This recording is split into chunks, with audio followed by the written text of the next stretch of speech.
Welcome to Burning River Radio. And I just want everyone to know right now that I am wearing a purple armband in protest of Justin. Wow, I didn't protest anything about you. That's kind of rude. Of course, I am Joe Coblitz at Burning River BB on Twitter, and I'm joined, as always, by a whole lot of Lada, JL_baseball on Twitter, because he's JL Baseball. Because I'm boring. I know he could change it to a whole lot of Lada, but he still doesn't know who Led Zeppelin is. We haven't gotten that far back yet. Nope. Still in the dark on that one. Eventually, we're going to get to that point in the musical section of the show. I look forward to it and not understanding your references. Okay. It is a song. I mean, that's why a whole lot of love. Oh, yes, I know. I've heard the beat. I know the song. Okay. Anyway, you wanted to talk about it, and it's a fantastic topic that the umpires, for one day at least, protested Ian Kinsler, who's obviously, like, of all the things going on in the world right now, I have to say the most evil person is obviously Ian Kinsler. I don't think you could even question it. Yeah. Like, he broke Carlos Carrasco's hand. I know it was a year ago, but it still hurts. It's protestable. Yeah, I protest. I don't know if it hurts him anymore. I'm assuming he's fine. It hurt him at the time. You know what? My greatest thing I love about it is, was it the same guy, Angel Hernandez, who kicked Adrian Beltre out and said he was the biggest on deck circle? Yeah. Was it the same guy? Yeah, it was Angel. I'm pretty sure that was Angel Hernandez. And he called him the biggest crybaby in baseball. It was either Angel Hernandez or Joe. I think it was Joe West. Regardless, Joe West and Angel Hernandez are two of the worst umpires in baseball. Joe West is the kind of guy, if you push him over at the top of the hill, he'll just keep going forever. I mean, there's about 2 sentences you can say to him, and he'll run you pretty quick. It's pretty embarrassing. Did you like my Twitter joke today? You probably didn't see it. I probably didn't. I said when the players have their big players weekend, they're all allowed to wear jerseys. They have the special jerseys. They got their nicknames on the back. The umpires should all have a shirt that says, "This is actually all about me." I did see that, actually, and you're 100% right. They should. Because really, so funny, because it kind of fits with some of the other protest stuff going on, where one side is so extreme that you have to join the other side. You know, just because it's not because you agree with the other side, it's just because you disagree so much with this side. And the umpires, the altruists in baseball that want to keep it the same as it always has been, are generally against robot umps. But if they're going to keep pulling this type of shit, yeah, it's going to change really quickly, because like, this isn't, you literally have umpires, one or multiple umpires, calling out players individually and saying that they don't like them. How can Angel Hernandez call a Tigers game again? Like that, I don't see how he could possibly fairly call a Tigers game. I don't agree with it either. I don't know. I mean, and it's not one thing too, is that I think it was Joe West. I think it was Joe West who did the interview with. Yeah, it was Joe West who did the interview with about Ian Kinsler in a newspaper, and he's the one who said about how he can't, or more verbal attacks. I really don't understand the context. I remember what he said, but Joe West did an interview, I think, with a paper about Ian Kinsler's incident, and he basically said, he just attacked Ian Kinsler for what Ian Kinsler had said about his umpiring skills publicly. And if and everyone's complaining about how Joe West shouldn't have been suspended, but if a player does the same thing, if he complains publicly about a umpire and to a newspaper, he's going to get suspended. He's going to get fined. Yeah, usually, and we see it We see it Why more in yeah. why would you not suspend the umpire? Because it's not like it's a teacher or coach or Yeah, and I think it's because the umpires are supposed to be robots. They're supposed to be human robots that aren't really part of the game. They are part of the playing field almost. I mean, if an umpire at second gets hit with the ball's in play. It just keeps going. They're treated literally as part of the playing field. right. So if you had if you had a sensor in the ball, an RFID chip that could tell when it was in a sensor in all the gloves, so the ball knew when it was in a glove, and a weight sensor on first base, so it could tell, you know, how many people were standing on it, where they were standing on it, and a little light that turned green for safe and red for out. That's what the umpire is supposed to be, right? He's supposed to be this impartial thing that's just there, you know, that that's essentially a robot that just says safe, out, foul, fair, and that's all they do. I mean, if you remember, So when they come out with this personality thing, and now umpires are talking trash, they're not supposed to talk trash because they're not supposed to be human beings. I mean, that's just part of the job. and I think everybody points to is you should never, if you remember who umpired a certain game, like everybody remembers Jim Joyce because of Armando Galarraga's no hitter Mm-hmm. that wasn't a no hitter.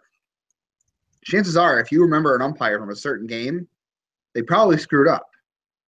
Yeah, and I'll And say I've watched baseball games for years, and I only know the names of about 10 of them. And so I can tell you that those 10 are the bad ones. I know instantly just because I know their names that they're bad.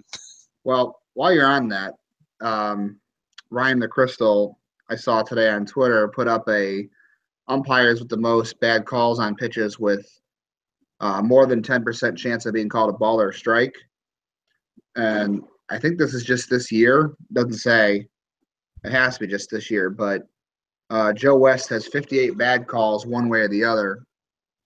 And actually, Mike Winters has 60 bad calls, either bad balls or bad strikes. Angel Hernandez is on that list with 52, and it goes all the way down to 52. So there's only like 10 of them. But There Joe are West, CB Buckner, and Angel Hernandez are all on here. there's at least one website dedicated to that keeps it constantly updated.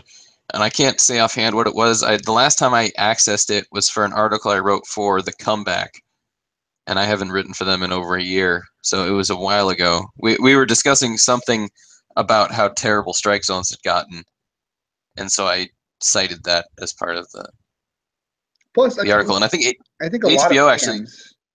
Go ahead. HBO did a documentary on it as well. I don't think I actually watched that. They just told me about it at the time. I think a lot of fans, like I know, you go into the ballpark, if you find out that Angel Hernandez or Joe West is, those are the two names that stick out to be the most. If one of them is the home plate umpire, pretty much everyone's like, you can hear collective groan. Like everyone knows it's going to be a frustrating night. And I wonder sometimes if that's reputation. Like you just hear the name and you're like, oh, great, it's going to be a rough night, strike zone wise. And then you look at the calls and it's just like, oh, it was a terrible call because you think it's Joe West or CB Buckner and they're terrible. Their reputation's terrible.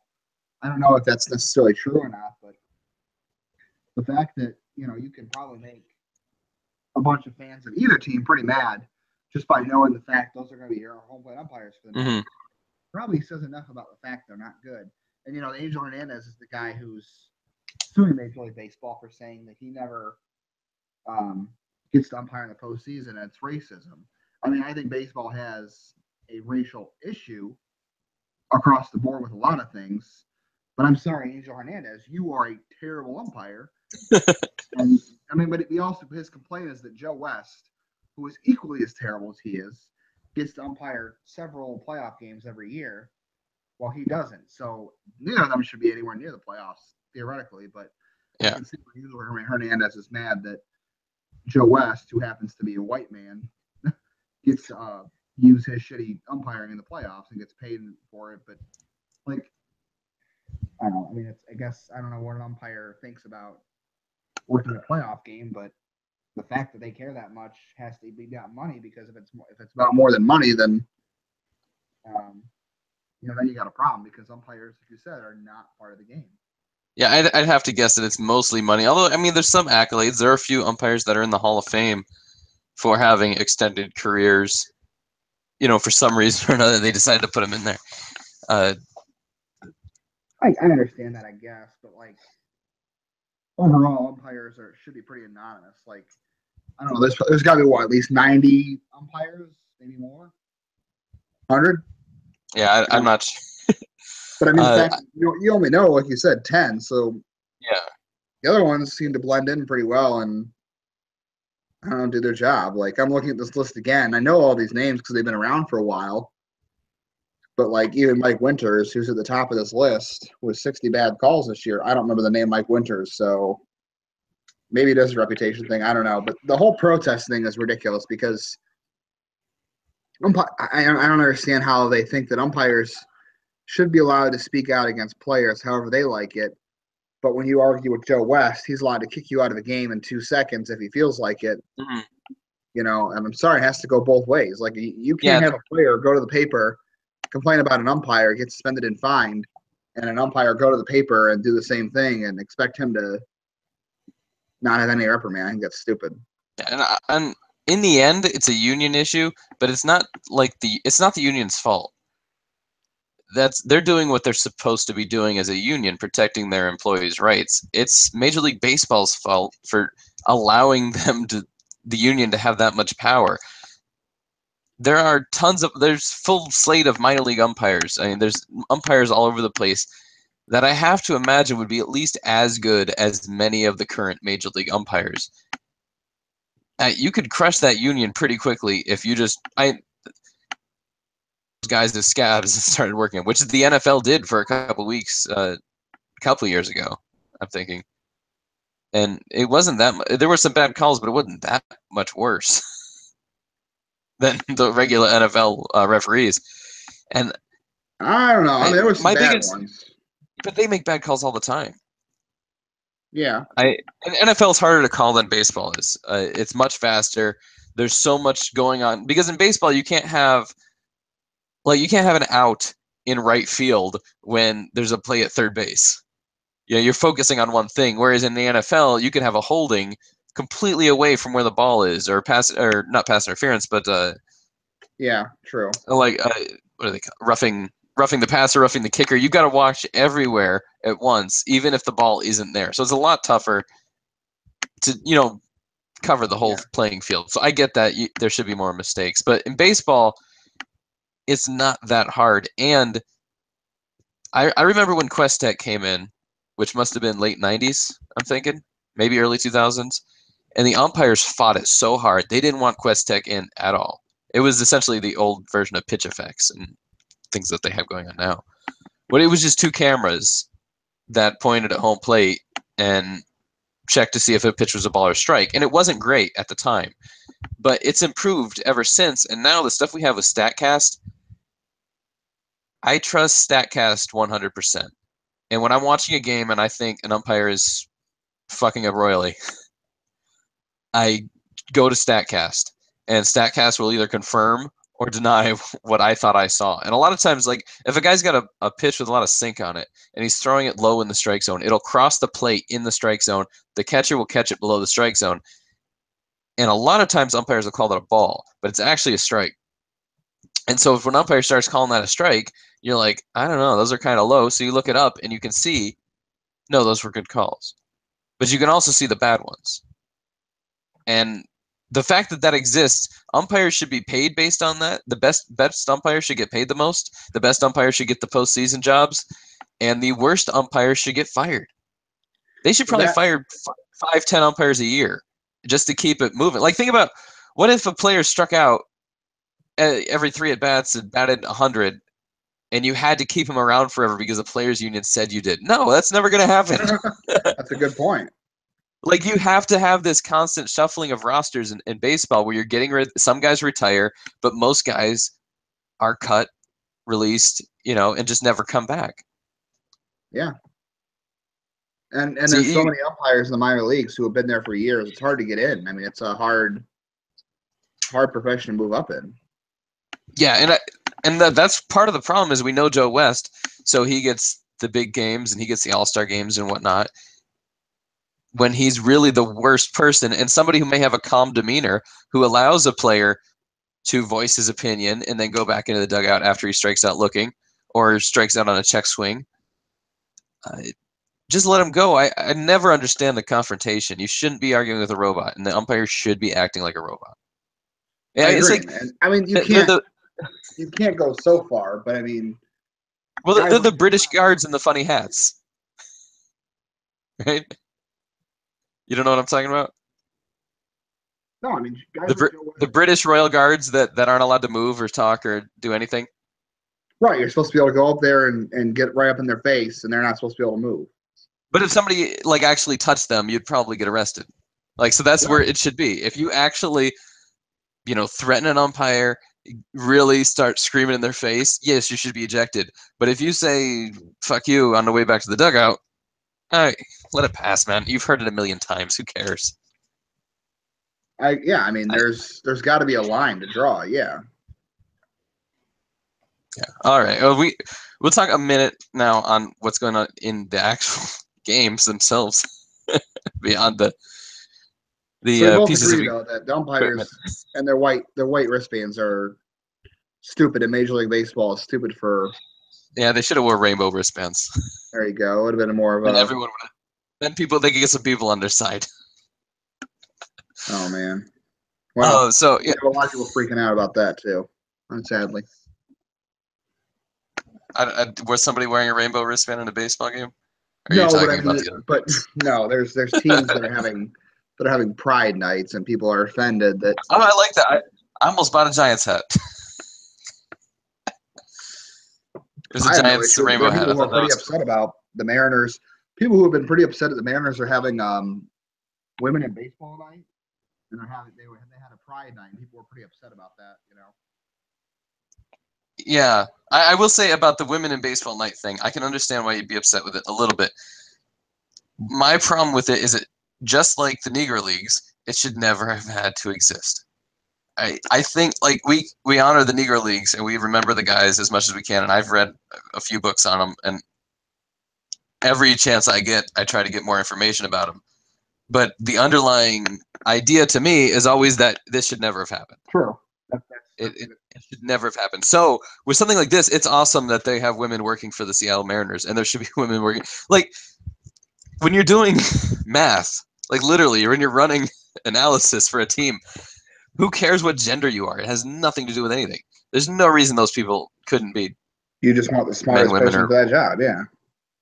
yeah. It has nothing to do with anything. I get your manager's got to be a man because he's in the locker room with the guy. Like I get some of the positions are probably going to have to be men until you start having female players, but most of them don't have to, especially like reporting and analysis and all those different up and down the line. Even like a GM, there's no reason that all GMs have to be men or all presidents have to be men. It's just so I feel like it is unnecessary. So I can understand being upset by that a little bit, but it's good that they're doing it. I agree. Somebody finally. Okay, so the Indians finally played the Royals. It's been a little bit, and they beat them 15-1 the first two games, and then they lost the third game, but it wasn't too bad of a game. Salazar got hit for as bad as Salazar got hit around early. It wasn't that bad. And so I wrote a piece for tomorrow about how the run differential has essentially remained the same, right? The Indians and Royals run differentials compared to each other, and yet their records have started to change a little bit. They were almost tied at it was July 21st.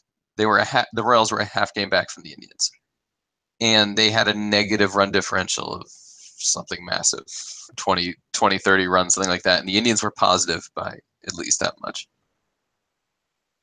And But it doesn't you matter. can Run differential doesn't matter. nope, but that's what I'm saying. And they had that conversation on STO where Matt asked Rick, do you care about run differential at all? And he goes, no, it's stupid. I just care about wins. And then Andre goes, yeah, it matters a little bit. When the season's over, when the World Series is over, and you go back through, all that mattered were wins and losses. That's true. But they've this thing called the Pythagorean run theorem or win expectancy or whatever you want to call it. I don't think it has an official name. And it doesn't even have an official equation. There's a couple different equations people use for it now. But essentially, if you put together runs scored and runs allowed, you can figure out how many how many games a team should have won. And I actually have it. I should let me see if I can get my page up. But in general, your team will always finish within about 3 wins of what that is, and only in a handful of times ever in baseball history has it been more than, let's say, 5 wins off. Well, So they run talked about differential Rangers matters. last night with that too. What was that? How about they talked about the Rangers and Okay. the Orioles too, saying they've somehow had a mediocre run differential and still managed to be pretty good. But those guys are the exception, not the rule, especially seeing as how Baltimore has not made it past. I think they made it past the LDS once in the last couple of years, and Texas got swept right out of their home ballpark last year. So that's clearly the exception, not the rule. I keep track of this in my many stats. I keep track of. I have one sheet that's just Indians wins, losses, runs scored, runs allowed, where they finished at the end of the year, all that stuff. The last column I have was just kind of an interest to me, and I wanted to see how lucky or unlucky teams were based on their win percentage compared to their expected win percentage. The biggest difference on here, I'm gonna say, okay, the biggest difference since 1986 was in 2013 when they won 56.8% of their games, and Pythagorean win percent said they should have won 55.9. They won 56.8. They should have won 55.9. That's based like, on the runs allowed and runs scored, right? yeah, that's like a couple wins difference. It's really not very much. Let me see if I can find out. Yeah, I mean, you can I just think look it's at like Texas two. last year and see. I'm pretty sure their Yeah, Pythagorean theorem was not great. it's literally 2 wins difference, and that's the biggest difference Last year, in Texas won 30 years. 95 games. By runs scored and runs allowed, Texas should have won 82 last year. And it can happen. There are a few. The Diamondbacks have had a couple. The Orioles have had one. The Right. biggest thing, most of it's luck. When you get down in the short term, most of it's luck. In the long term, it could be a really good bullpen and a really bad starting rotation. And it's Because also, yeah, it's one-run games. Texas yeah, was it's when 36 you're and 11. yeah, either you win by 1 run or you lose by 10. But you win most of the games by 1 run. But then whenever you lose by 10. That's how you can completely mess the system up. But there are so few teams that do that it works almost perfectly. So back when we were doing podcasts a month ago, and I said, I'm not worried one bit about the Royals. That's what I was basing it on, and now we're seeing that. Now they're 6.5 games up. Yeah.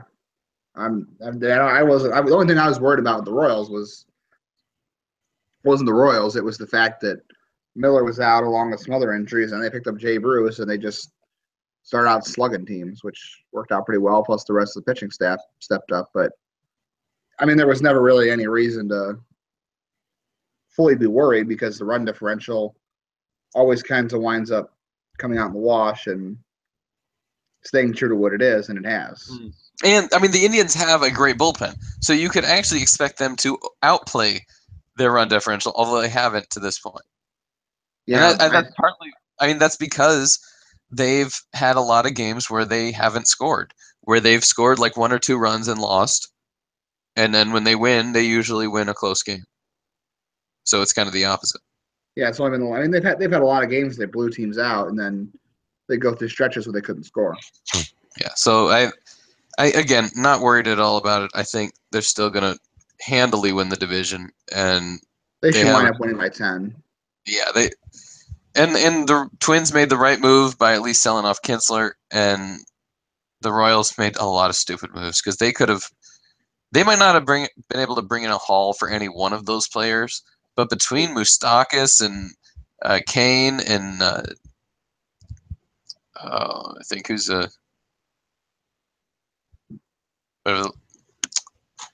Jason Vargas, like they could have gotten some guys back. They you could have. never. I mean, you trade all those guys. You talk about a quick reboot. You know what the White Sox did without Well, they maybe the didn't. guys Yeah, have they long didn't term have deals. the problem. Yeah, the problem was the White Sox players were under control for more years, and whereas all the Royals guys are out. And I said before the season started that the Royals should have dumped them. If they had dumped him before the season, then they really would have gotten, like for Moustakas, they could have gotten some nice prospects back. And they waited too long, and now they're screwed for a long time because their system sucks because they traded most of it away to get Cueto and Zobrist and stuff, a couple of years ago to win the World Series. I mean, they worked out the way they wanted to, but Mm-hmm. Well, and that's what I mean. I've always said, not always, but at least recently, if the Indians win a World Series, I don't care if they win again for they could lose every single game for 10 years, and that's fine because I just want the one World Series. Just to make it some validity of me spending this much time focusing on this baseball team for my entire life. I agree 100%. I just want that one thing. So, and I say I don't care, but then we said this about. I heard people saying about the Cavs, and they were pretty mad last year. And they weren't just mad when they lost the finals; they were mad in January when they weren't winning games. Yeah, So that was maybe, not a great time. so maybe that's not the case, and maybe I will change my mind. And I like when I don't want to trade guys like Francisco Mejia.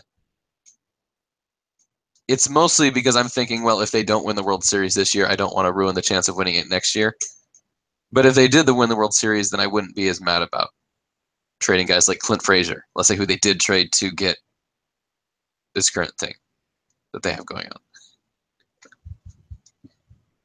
I think. Well, I think if you're trading, like we said, if you're trading prospects like that, it's to get guys who can help you win the World this year, but can also help you win the World Series hopefully next year too.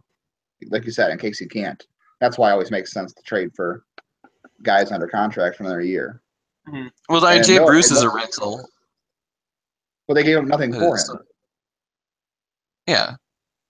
Which is why I think the Royals waited too long because I think they would have gotten more than the Mets got for Bruce for Kane. But anybody else, they probably wouldn't have gotten a whole lot for at this point. They just waited too long. They all did. Yeah, I mean, they tried. Well, I don't know. If you're not going to trade all those guys, if you're not going to, I guess it makes sense to go all in. But hopefully, the fans now see that. What, going all in is getting Melky Cabrera? I mean, Well, that's as far in as they could get with what they had in their farm system. yeah, that's what I'm saying. Like, to me, if you and this is did we talk about Shapiro last week? I don't think so. But also included in that is the fact that, uh, well, okay, it goes back to the offseason. The Royals spent some money stupidly because they had to get a pitcher on free agency to cover the innings that Mm-hmm. Yordano Ventura could no longer cover, obviously, because of the dying, and Mm-hmm. that factors into their contending this year. But I mean, they also spent it stupidly. You went out and you gave Jason Hamill, who's a pretty. I mean, I know he keeps beating the Indians this year, but he's a pretty poor pitcher overall. And you went out and gave him a lot of money. I mean, they spent the money, I think, poorly, but they had. Yeah, they have the most expensive team they've ever had in franchise history right now by And over 10, they're going to be $10 million. lucky to finish at 500. And next year, if they want to retain these guys, and I know they do because that's how their organization is, they've really got stupid loyalty to guys like Alcides Escobar, who I believe is a free agent at the end of the year as well. But I didn't put them in the list of trading people because nobody wants him.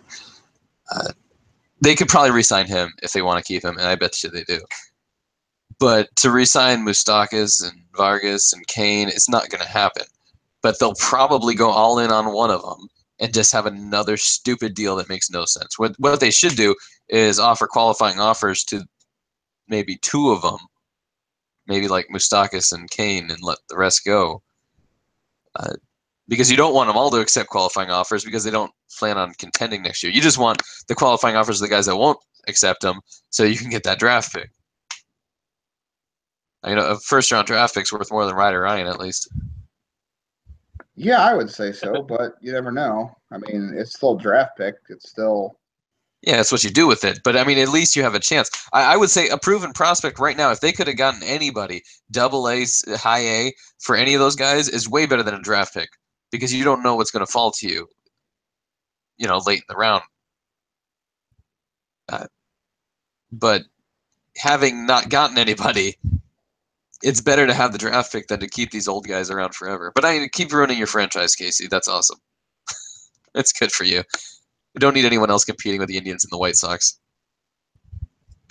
I mean, it's not going to be any better next year for us. I mean, the whole division is going to be terrible next year. Minnesota is the only team that's going to be possibly competitive, depending on what they do with they get with pitching in the offseason. Yeah. But I mean, the I don't Royals think should be they the will worst team in the division, and then there's Detroit. Yeah, but they're not getting any better. Yeah, I mean, it's That's the problem with these deals, and everyone keeps saying. I mean, like Kluber signed through age like 33 or something like that.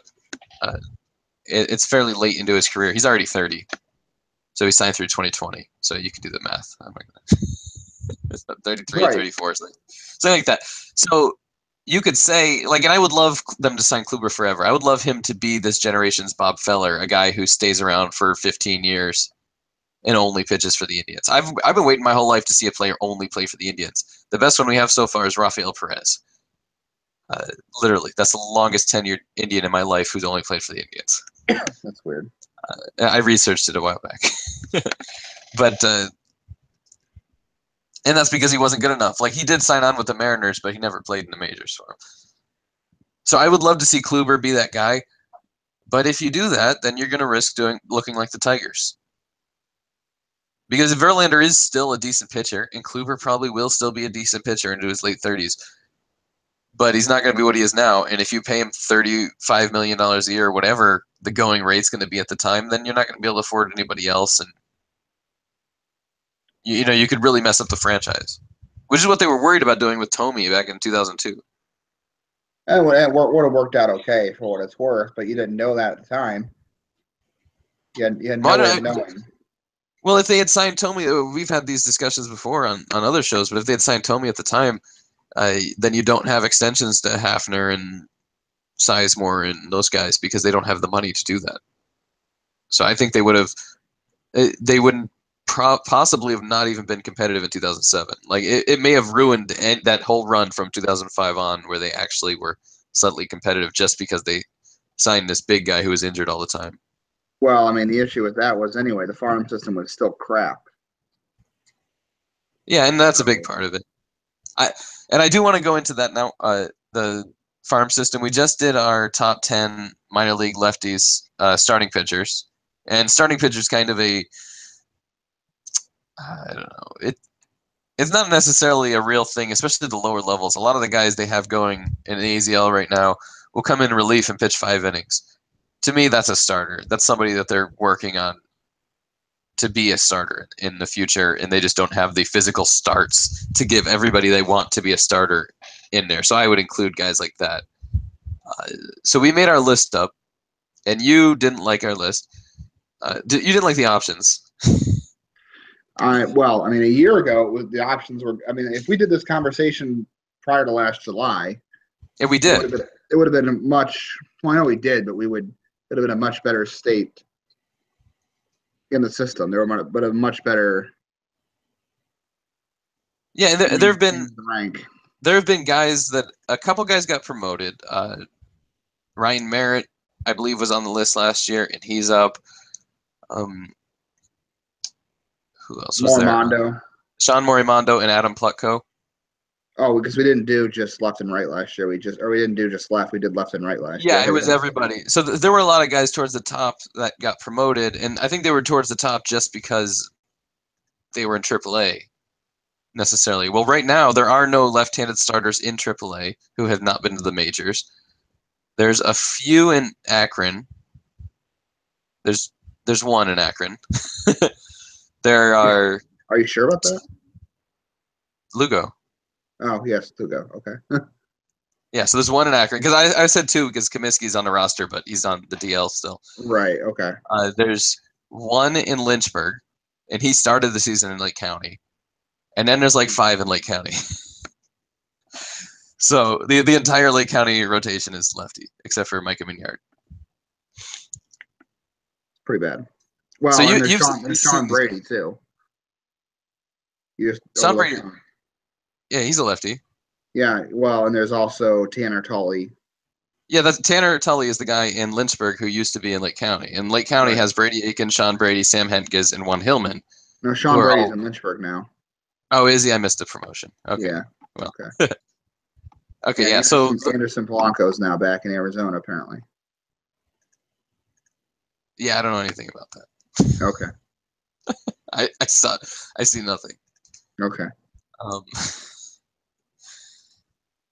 anyway, so our final list is fairly, I'd say fairly weak after three. We've got Juan Hillman first, and he was in the same draft as Tristan McKenzie, and I think they're fairly good friends at this point. They played their first year in AZL, And then Mahoney and they're Valley. both yeah, and they're both doing fairly well right now. Although Tristan has obviously surpassed him in level. Sam Hentges was number 2. Francisco Perez was number 3. And my guess is most people have no clue who that is. Probably not. Very few. I love Francisco Perez because when I watched him in extended spring this year, as I was watching him, my thought was this is who Brady Aiken was supposed to be. He's a lefty who throws mid-90s and has a killer curveball. Like, as I was watching him at every start, and I saw him pitch quite a few times between this and last year. He actually won the pitcher of the year last year in the AZL, but he didn't really. I didn't see him pitch too many times in the AZL last year for some reason. I think he pitched on the road a lot, but I saw him in extended spring and in instructs last year. And man, he's really got that killer curveball, and I think he's a major leaguer. Like, I wouldn't say Sam Hentges is necessarily a major leaguer, but I think Francisco Perez has, because of that breaking pitch, a really good chance. Well, Brady Aiken still has a good curveball. It's just there's no strikes and there's no velocity on the fastball to go with it. And he can't throw that for strikes either. Yeah. Yeah. He So then still has a good curveball. the rest of the list was Rob Comiskey, who I did not vote that high because I got no clue where the guy is. People have asked me, "Where's Rob Comiskey?" I don't know. Go find him on Twitter or something and ask him in person because I I have no clue. I haven't seen him in Arizona. I think he's in Arizona, but I haven't seen him physically. He's injured, And not throwing the baseball. Yeah. but that's all we can say. Like, I don't like. So maybe never on Rob Kaminsky. Then we got Tanner Tully, who is another young guy who I kind of like. Luis Lugo, who, either way. And then Brady Aiken really fell off our list this year after being, I think, number 2 last year in the entire, of all pitchers. Well, like I said, when you lead the league in walks, or you set a franchise record in walk, that's usually going to get you down. Yeah, with the captains. Well, and I'll say, I think when we did the first time we did huge staff-wide rankings was in 2015, I believe. And I think that was the year he was drafted, right? Mm-hmm. And I did not want to include him in our draft rankings. I said he hasn't thrown a pitch yet. I don't believe we should rank him because I don't know what he's going to do, and I got outvoted everyone else. I mean, I could have dictated it and said he's not on the list, but everybody else said leave him on there. I said fine, we'll leave him on there, and he was ranked fairly high, which in MLB had him high, and everyone else did. All the other publications had him high as either the Indians' number 1 or number 2 pitcher, and I wouldn't allow that. We had McKenzie higher than him. Because I saw McKenzie, for 3-4 months right, so before the rankings came out. So I was able to actually judge on what he was physically capable of doing, and he's the best pitcher I've ever seen in Arizona. Right. So thing last year, everyone's just going off of whatever publication wrote a scouting report on him of, which is stupid. Yeah, and I don't like to do that in general. I prefer writing about guys I've actually seen, pitch live. Which is what we try to do. Play live. So I didn't like ranking Aiken at all then. And then last year, we still ranked him fairly high because of potential. It was, we don't know. He's supposed to be good. Let's just put him towards the top. And now that we're seeing what he has, it's a real disappointment. I'm not sure. I don't know. I mean, I don't think anybody knows if the velocity is coming back at this point. I don't know if anybody. Maybe the command can come back, but nobody knows for sure because Tommy John is not a 100% cure. I mean, I think what's the rate? 85% or 80%? I forget what the rate is of successful comebacks, but the Astros scouting report, or the medicals, when the Astros, drafted him and turned him down or tried to give him a lesser bonus because they weren't convinced. They saw some in the medicals, said that he had a small UCL tendon, which is Tommy John. That's the ulnar collateral ligament in the elbow that connects the elbow. And they claimed the MRI showed that he had a small ligament, which I guess isn't good. And it snapped, like they said it was going. They thought it was going to snap. They thought it was only a matter of time, and it was. But the Well, success yeah, rate in Tommy John is not I mean, 100% for a reason. they're drafted after the season is over, so I don't even know that he was pitching when it happened. I think it may have happened before. Like, he may have known he needed surgery before the draft even happened. Well, he ultimately tore the UCL when he turned down the Astros lower offer, and he went to IMG Academy, and I think it was like 10 or 15 pitches into his Oh, first is that what start. it was? Okay. It was his first start after he went to the prep school and tore it. He was done. Mm-hmm. But their medicals team said that it was a small tendon and it was going to give way. It was going to be an issue. They didn't like something they saw, and they ended up being maybe they were right. I don't know. Yeah, and I still don't feel like it was a wasted pick by the Indians. I think if he was good enough to be picked first overall, at some point that you still want. And they've had much success with a lot of Tommy John guys coming back. Not everybody, obviously, but with Danny Salazar and Zach McAllister, those guys all came back and had great success. And then even Tomlin, I don't think ever had Tommy John, but Yes, he he had did. to. Oh, he did? The Yeah. most recent one was the shoulder surgery, though, and he came back better than ever after that. So they have had a great success rate in rehabbing these guys. So I think it was a good pick, and they still got Tristan McKenzie and Juan Hillman after him in that same draft. So it was a really solid draft. I think that might have been the Tyler Krieger draft too. So like they got a lot of good guys in that 2015 draft. So I don't feel like the pick was wasted. No, But I I also mean, don't think like we should ever like at this point, and I'm not going to throw him away either when he's in single A. No matter he's how only many guys he's walking. he's only 20. Yeah, I would give him 3 more years at least before I would worry about throwing him away. I'm just saying when you're ranking guys, he now is towards the bottom instead of towards the top. Yeah, I mean, there's a very, very good chance he's going to repeat Lake County next year, and I guess it was a worthwhile risk or gamble. I mean, you don't know for sure, but anything can happen. But I mean, like you said, the rest of the draft it looks like it's going to be a little better. Um, you just don't know. I mean, they were what they sandwiched that pick with what Zimmer was picked in 2014, I believe, and then last year was Will Benson. So hopefully Will Benson works out. I mean, Nolan Jones looks like it's going to work out. He's doing. I mean, you don't know for sure, but he's doing exactly what everyone thought he was going to do. It's at Mahoning Valley right now, but they're doing what he's doing what everybody thought he could do. Mm-hmm. Oh, here we go. Okay, so the 2015 was Aiken, McKenzie, Hillman, Matthias, Krieger, Tom, and then it gets a little weaker after that. But those first 6 guys still have major league potential. Some of them have all-star potential, particularly the 2 pitchers and the 2 second basemen have a ton of potential, and they're all in the upper minors for the most part, except Hillman and Aiken are in A, but the rest of them are all up in the upper minors already.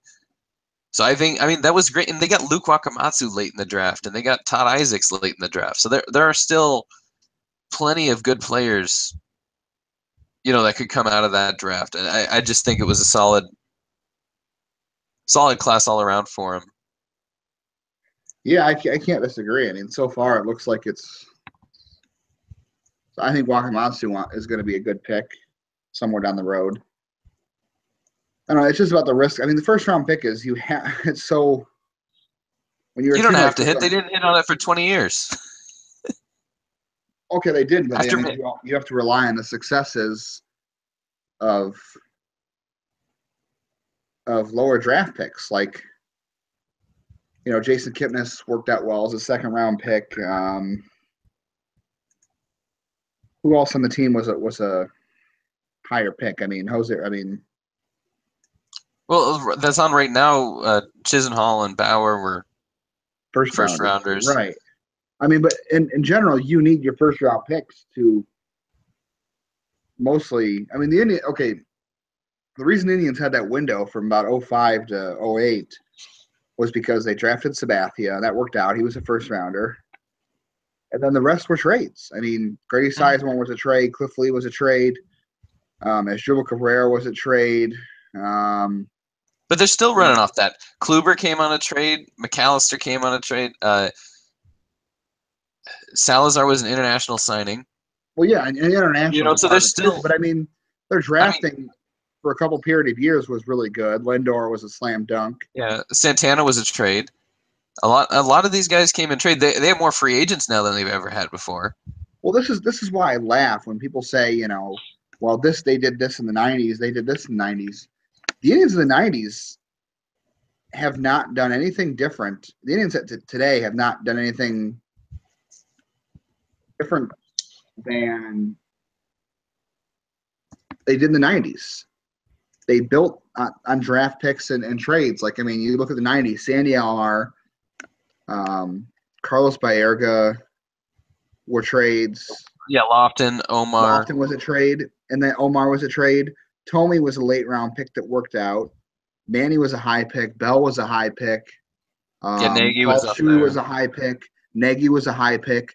And then they got veteran free agent starting pitchers, and they got Eddie Murray. And those guys were not in their primes. Dennis Martinez wasn't his prime. No, Or Hershiser was was not way his out of prime. it. Yeah. None of them were in their primes. That's why I laugh. People say, "Well, they did this in the '90s." No, they're The one was operating today the same exact way they did in 1994, where they're trading for other teams' prospects and helping them develop, and yeah. they're drafting well, and they're adding veteran free agents at the end.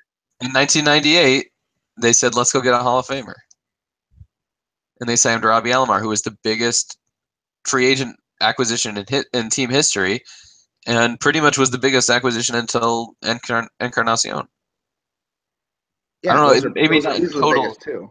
not necessarily in total dollars, but in what he was to the game at the moment they signed him. Those two are the biggest. Yeah, I mean, it's hard to say anybody else who's been bigger than those two, unless you want to. I don't know. Or Hershiser was pretty good, and But he was at the twilight of his career, not on a multi-year deal for mega millions, where they're really giving an outside guy that much money. They just don't generally run that way, but they have this year. Even trading for Bruce is something that they never would have done ever in the history of the franchise before this year. that really is. I think Jay Bruce is the boldest move they've ever made for the fact, like you said, he's a rental. And the And funny thing is, he cost almost nothing. I'm telling you, Ryan, we'll pour another one out for him, I guess. I mean, I still like the guy. I think he's got a shot. But I mean, I agree with you in general. He's not, for what you're giving up, you're getting a ton back. And I mean, he's not as good as Ben Heller. And Ben Heller was one tiny itty bitty bit of what got Andrew Miller. Yeah. But I mean, and you also remember the Indians were willing to pick up the salary, which is the biggest thing. And that's why I think it's the boldest move, because the Indians are picking up $3 million. Was it 3.7 million? I think is what he's owed the rest of the year. To add a hitter for 3 months and hopefully the postseason, that's a pretty bold move. Because that's, like you said, that's something the Indians don't do. Is they would not hand out 3.7 million and a prospect. It was not really a prospect, I guess, but for a guy who's only going to be here for a few months, like that's the boldest move. And because they already have Boone Logan's contract on the books, which was kind of like, I don't know, fun money. Well, he has an option for next year, so he's not really going to cost him a ton at this point. No, but I mean, but after they signed Encarnacion, they went out and gave. Yeah, I think it's going to wind up costing them $10 million if they pick up his option for next year.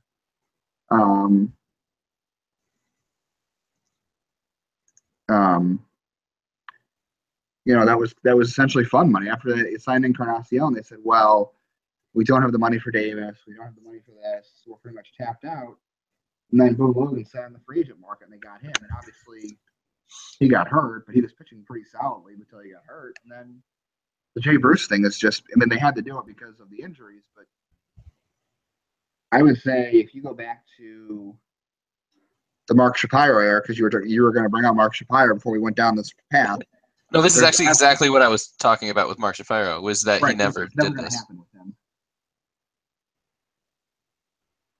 I'd say Jay Bruce right now is the hottest Indians hitter I've seen in the second half since Kareem Garcia. Oh, in 2002, wow. I don't remember what year it was, but there was a year he had like 80 RBI in half a season. He had like, I want to say 15 home runs from the month of August to the end of the season or something. Yeah, it came up recently when I was looking at like the best first half of anyone ever on the Indians. I couldn't find exactly what I was looking for, so I never used it for anything, but his name popped up there. You know, as the best first season with the Indians. He was. Yeah, and then what did they do to Garcia after? I don't remember. I think they traded him to the Mets. So they get him back. Was he part? No, he wasn't part of the. Are you sure it wasn't the Yankees? Yeah, no, I'm not sure about anything. I could look things up, or I could just make up bullshit. Which is more entertaining. I thought it was the Yankees. He did play for the Yankees. Let's see. The year we are talking about. 2003. He got traded, I think. Yeah, we're talking about the end of 2002. In 2002, he played for the Yankees. Oh, yeah, in 2003. I think he came from the Yankees. Yeah. Yes, he was released in 2002 and then signed by the Indians, and then he was sold to the Yankees. So the Yankees dumped him. The Indians signed him as a free agent, and then they sold him back to the Yankees the next year. And do you know why they got rid of Kareem Garcia? No, I can't. This will tie right in with one-year wonders, because Jody Garrett was outplaying him in 2002 or 2003. Yeah, Jody Garrett was one of my favorites ever. He should have won Rookie of the Year that year. Oh, was that the year that Ichiro won it? No, it was. No, that was 2001 over Sabathia. Oh, it was Angel Baroa, who was a one-year wonder as well. Yeah, none of them were any good. Yeah, well, hopefully, I mean, if Jay Bruce sucks next year, he probably won't be an Indian, so who cares? Right now. You know, it's funny because I see people already talking about let's sign Jay Bruce next year, let's sign Carlos Santana, bring him back, and I'm thinking like, let him go. 31, man. You never know. Just let him go. You know what? The biggest market inefficiency right now is keeping your own young guys on the team and letting your old guys go. Mm-hmm. Let some other team pay stupid money for them. It's really not worth it. If you can sign Cody Allen or Andrew Miller, like work that out next year, that's great. But good luck when you a hard hitting first baseman or corner outfielder, they're really not that hard to find. Bobby Bradley. Yeah, you'll figure something. Oh wait. Oh, my bad. No, we can't talk about Jesus on the show. Jesus had, I think he had a game-winning homer last night, and he had a home run today. I think I copywrote that on the Tribe Time Now. All Jesus Aguilar talk. Somebody asked me that today. Why didn't they ever give him a shot? We were talking about it, and I forget what year it was. I think it was 2015. They had a chance to give him a shot, and they didn't really let him play because that's the year they got Chris Johnson from the Braves to get rid of Swisher. And then last year, for some reason, 2014, they gave him about 20 games. And then 2015, they gave him a week. And then 2016, they brought him up every time they played the White Sox because they had two lefties in the rotation. So he played 9 games and only got 6 at-bats and didn't have a hit. But to me, like, that was such a rough way to treat a guy. Like, oh, we'll bring you up when we play the White Sox, and you'll pinch hit once. It's just Well, if I recall correctly, maybe I'm wrong. Didn't Chris Jimenez start at first base a little bit last year for some reason? Was that last year or the year before? Well, they didn't have Chris Jimenez in 2015, so I Was think it? it had to Okay, be so that last was year. 2016. Yeah, okay. They Yeah, all run together. But yeah, I there were think Chris definitely games Jimenez. where he started there over Aguilar. Obviously, they never liked him, and obviously he was never going to stick around. But the fact is, he could have at least filled in better than Chris Jimenez at first base last year, and they decided not to. So that just tells you that. I mean, look how good he's doing this year in Milwaukee. So that Mm, um, just tells you that, like you said, I mean, hard hitting first basemen aren't a dime a dozen, but I mean they're easier to find than an all-star center fielder because those guys never go on the free agent market. There's a yeah, reason why Encarnacion and Chris Carter and Matt Holliday and all those other guys were free agents. I mean, Yonder Alonso is going to be a free agent next year. There's a reason those guys are free agents. yeah. You don't see um, Mookie Betts's or Except for Lorenzo Cain's going to be a free agent at the well, end of the year. yeah, I don't really consider him a big time player, but I mean those guys He's just an don't hit the MVP market that candidate. often. He's pretty fantastic. But yeah, in general, you try to keep those guys around forever. All right, I think that's going to be enough for this one. We will I catch agree. you back next Sunday. More fun in the sun. Hot times in the city. Indians are going home. About time. Or as they say, we're going home. I don't even remember what Progressive Field looks like. I think that's a lie. What? I think that's a lie. I don't remember what it looks like. It's been so long. Okay. Well, we will catch you again next time. Make sure to check out BurnRiverBaseball.com. You can read that piece about run differential, and there's another one about the top 10 lefties in the Indians farm system. So right now, that was our last one of the year. There are now rankings for every single position. Kind of. We did a combined one for corner outfielders and a combined one for relievers. So those are top 15s, I believe. But then there's rest, first base, second base, all around the diamond, top 10 list for everything. So if you search for them, and we will compile those eventually into one massive super list of. Now, eventually, we'll have the entire minor league recap at some point. Well, That would I be mean, as it exciting. comes, as each league ends and the DSL is the first one to end, it'll be over in about a week, which they have to be extremely happy about after their Please. season. And When's then the the AZ, season end? then the AZL will end at the same time everyone else ends, which is like the end of the first week in September. Oh, not soon enough. Holy shit! They've lost 12 out of 13. Oh. Bad. They've So lost that like means that they're 20. going to have a lot of good prospects, right? Because winning in the minor leagues means absolutely jack shit about future of a prospect. So They've lost like 22 of 25. they're going to have a lot of good prospects out of that group, huh? Okay. I wrote about Oviedo. How do you say his name? Oviedo. Oviedo? Luis Is that Oviedo. Luis Oviedo? I wrote about him because I saw him pitch, and I feel like he got a rough shake of it. So that's in the minor league recap from this week, from Sunday. If you want to read about Oviedo and why his ERA probably shouldn't be 8, even though it is. Well, that's good to hear. All right, that's way too much. We'll see you guys next week. Bye bye.